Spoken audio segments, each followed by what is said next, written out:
remember, just for context here, this is all happening just a few days before the one-year anniversary of Otto Warmbier's death. Now, President Trump is crediting the college student's death with actually helping to trigger talks today.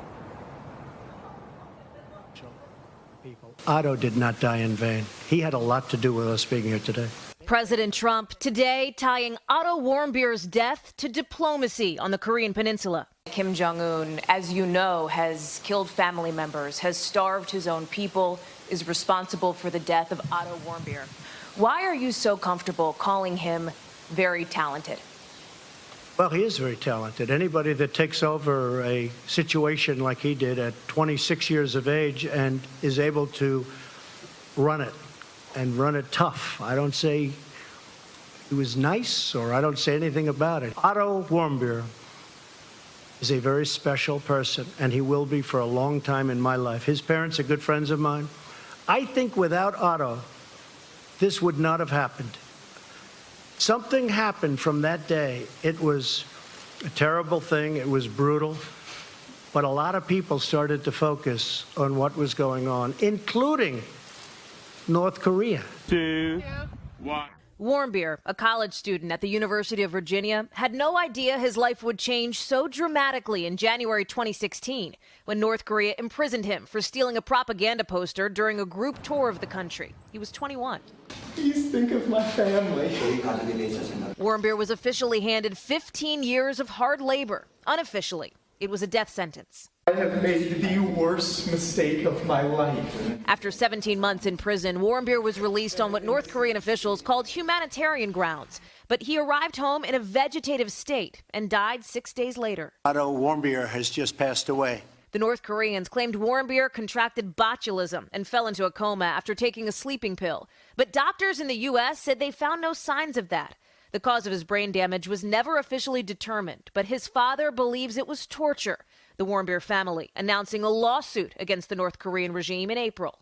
What civilized country does this? I'm telling the truth about the regime's treatment of my son. But guess what? They do this to countless other people. Now, the president says without Warmbier, this Singapore summit might not have happened at all. I really think that Otto is someone who did not die in vain. I told this to his parents.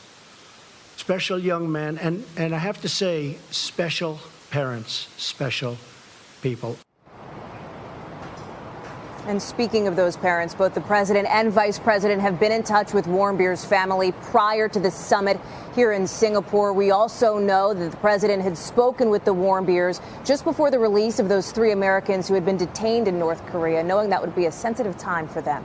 Savannah, Hoda, back to you. All right, Hallie Jackson, thank you. Let's turn now to NBC's chief global correspondent, Bill Neely. He's in Singapore where those talks are being held. Hey, Bill, good morning. Yeah, good morning. Well, as far as Otto Warmbier is concerned, what an extraordinary anniversary, because it is 364 days, 1 day short of a year, since he was released by North Korea in a coma. He was one of 4 American prisoners at the time, and of course since then the 3 others have been released by North Korea. It's a country with one of the worst human rights records in the world, and President Trump was also asked directly about that at the news conference, and he said there's not much I can do about that right now, but talking about the 100,000 prisoners in North Korean gulags, he said, I think they're one of the great winners from this summit as a group. Pretty extraordinary statement. He also said that human rights were discussed briefly with Kim Jong Un, but then later on he said they were discussed at length.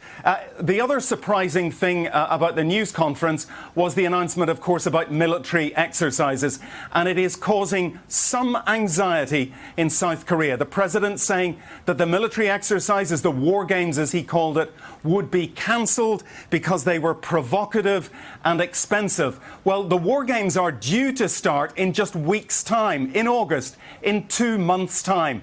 And we've just had a statement from the South Korean military saying they are trying to work out, basically, what the president meant. So hanging in the air is the question, was South Korea even consulted about this? Or was this statement just thrown out there, and is it a complete surprise to President Moon? President Moon said he didn't get any sleep last night about the summit.